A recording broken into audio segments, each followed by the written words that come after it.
গতকালকে হচ্ছে আমরা যখন আমাদের জায়গা থেকে জানতে পারি যে সাতপন্থীদের স্টুডেন্ট যে গ্রুপগুলো রয়েছে তারা সচেতন ছাত্র সমাজ বা এরকম একটি নাম দিয়ে আসলে আমাদের প্রধান উপদেষ্টার যে বাসভবন অর্থাৎ যমুনা এটি ঘেরাও করার কিংবা এর সামনে অবস্থান কর্মসূচি নেওয়ার একটি পরিকল্পনা করে, তখন আমরা আমাদের জায়গা থেকে তাদের মধ্যকার যে সমস্যাগুলো এই সমস্যাগুলো সমাধানের জন্য দুই গ্রুপে তাবলিগের অর্থাৎ সাতপন্থী গ্রুপ এবং জোবাইরপন্থী যে গ্রুপ এইগুলোর মধ্যে তাদের মধ্যে যে বিভিন্ন রকমের সমস্যা চলছে এগুলোর জন্য একটি যৌক্তিক উপায় সমাধান হয়, এটির জন্য আমরা প্রথমে গতকালকে রাত 12টার দিকে আমাদের জায়গা থেকে বিশ্ব অর্থাৎ আমাদের টঙ্গী যে পশ্চিম সাইডে যে মসজিদটি রয়েছে ওই মসজিদের ওইখানে যাই যেখানে সাতপন্থীরা এখন অবস্থান করছে।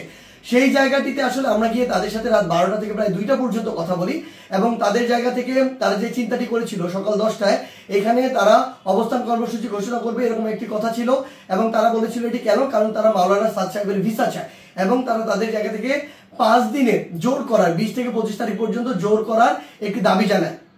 আমরা আমাদের জায়গা থেকে সেখান থেকে যে সিদ্ধান্তটি নিয়ে আসি সেটি হচ্ছে একটি সিদ্ধান্ত যে আমরা আমাদের জায়গা থেকে বলি যে প্রধানমন্ত্রী আমাদের যে হচ্ছে প্রধান উপদেষ্টার যে বাসভবন তিনি আসলে এই অভ্যুত্থানের স্পিরিটকে সামনে রেখে গণভবনে না থেকে যমুনায় থাকেন, এটি তুলনামূলক অরক্ষিত হওয়ার কারণে আমাদের যখন ইচ্ছা বসবো আর এটি আমাদের দেশের একটা অস্থিতিশীলতার চিত্র তুলে ধরবে, এটি কখনো হতে পারে না, এটি যৌক্তিক না, আমরা এটিকে সমর্থন করি না। সেই জায়গা থেকে আমরা তাদেরকে এটি অনুরোধ করি যে তারা যেন এখানে অবস্থান কর্মসূচি কিংবা ঘেরাও কর্মসূচি না করে, তারা এই অবস্থান থেকে সরে আসে।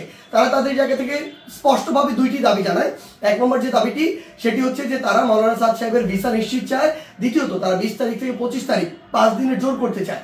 আমরা তাদের কাছে বলি যে 5 দিন করে যাবেন কিনা, এই কমিটমেন্টটুকু যদি আপনাদের থাকে যে 25 তারিখ আপনাদের যখনই শেষ হয়ে যাবে তখন আপনারা চলে যাবেন, তাহলে আমরা আমাদের জায়গা থেকে এই দুইটি দাবি নিয়ে আরেকটি যে গ্রুপ রয়েছে যারা এখন কাকরাইল মসজিদে অবস্থান করছে জোবাইরপন্থী গ্রুপ এবং সেখানে হেফাজতের নেতৃবৃন্দ রয়েছেন তাদের সাথে আমরা গিয়ে কথা বলবো।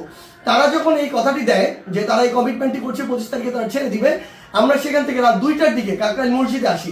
সেখানে আমাদের জোবাইরপন্থীদের যারা মাওলানা রয়েছেন, যারা সিনিয়র নেতৃবৃন্দ রয়েছেন তারা ছিলেন, হেফাজতের যারা সিনিয়র নেতৃবৃন্দ মাওলানা মাদুনুল হক সাহেব, মাওলানা মাহফুজুল হক সাহেব তারা ছিলেন, সকলে ছিলেন।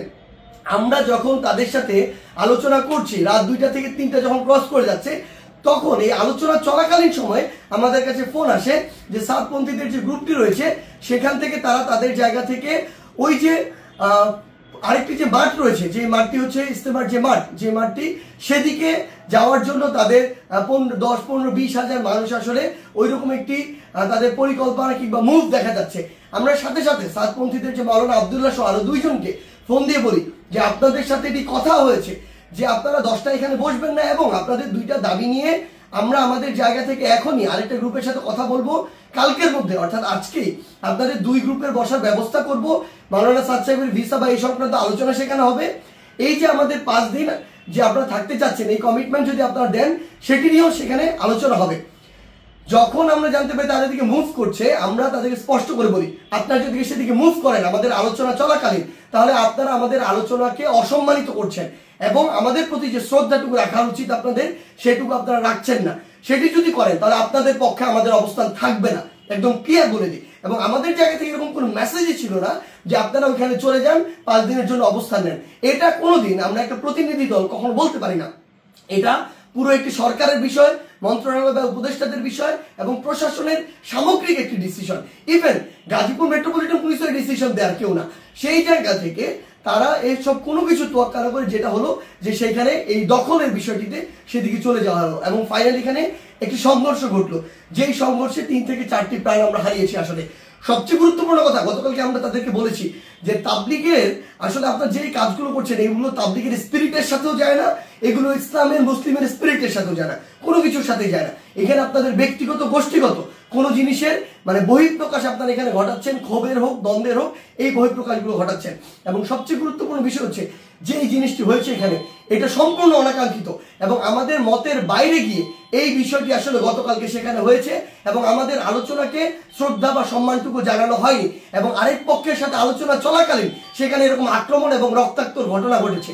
সেই জায়গা থেকে আমরা শুধু আমাদের জায়গা থেকে একটি জিনিসই বলি, আজকে এখন 7 গ্রুপ সেখানে অবস্থান নিয়েছেন। আমি জোবাইরপন্থীদের যারা রয়েছেন আপনাদেরকে একটি বিষয় শুধু অনুরোধ করব, যেটি গতকালকে রাতে তারা ঘটিয়ে ফেলেছেন বা বিভিন্নভাবে ঘটে গিয়েছে সেই একই জিনিসের জন্য বড়ভাবে আর পুনরাবৃত্তি না হয়। কাউকে না কাউকে আসলে এই পরিচয়টুকু দিতে হবে যে আপনি যে তাবলীগ দ্বীনের প্রচার ইসলামকে ধারণ করেন, এবং এটার জন্য আমাদের এই রক্তারক্তিটি এড়াতে হবে। আমরা যেন এই মনে না করি যে এখানে জীবন দিয়ে দিব আর শহীদ হয়ে আমি জান্নাতে চলে যাব। আমরা আমাদের ক্ষুদ্র জ্ঞান থেকে মনে করি এটা শহীদ হয়ে জান্নাতে যাওয়ার কোনো জায়গা হতে পারে না, এটা কোনো উপায় হতে পারে না, বরং এটা তাবলীগের মধ্যে, ইসলামের মধ্যে, মুসলিমের মধ্যে, দেশের মধ্যে একটি বিশৃঙ্খলা সৃষ্টি করা হচ্ছে। আমরা প্রশাসনকে উদাত্ত আহ্বান জানাই আমাদের জায়গা থেকে, গতকালকে যারা এটার সাথে সংশ্লিষ্ট ছিল, জড়িত ছিল, তাদের দৃষ্টান্তমূলক শাস্তি দিতে হবে। তারা যদি ইভেন কোনো একটি গ্রুপের সর্বোচ্চ নেতা হয়, তার বিরুদ্ধেও যথাযথ ব্যবস্থা নিতে হবে, আইনের আওতায় নিয়ে আসতে হবে। আদারওয়াইজ এই জিনিসটিকে যেভাবে চিত্রায়িত করা হচ্ছে সেটি কোনোদিন তাবলীগ হোক, মুসলিম হোক, ইসলাম হোক, কোনো কিছুর স্পিরিটের সাথে যায় না এবং এটি হতে পারে না।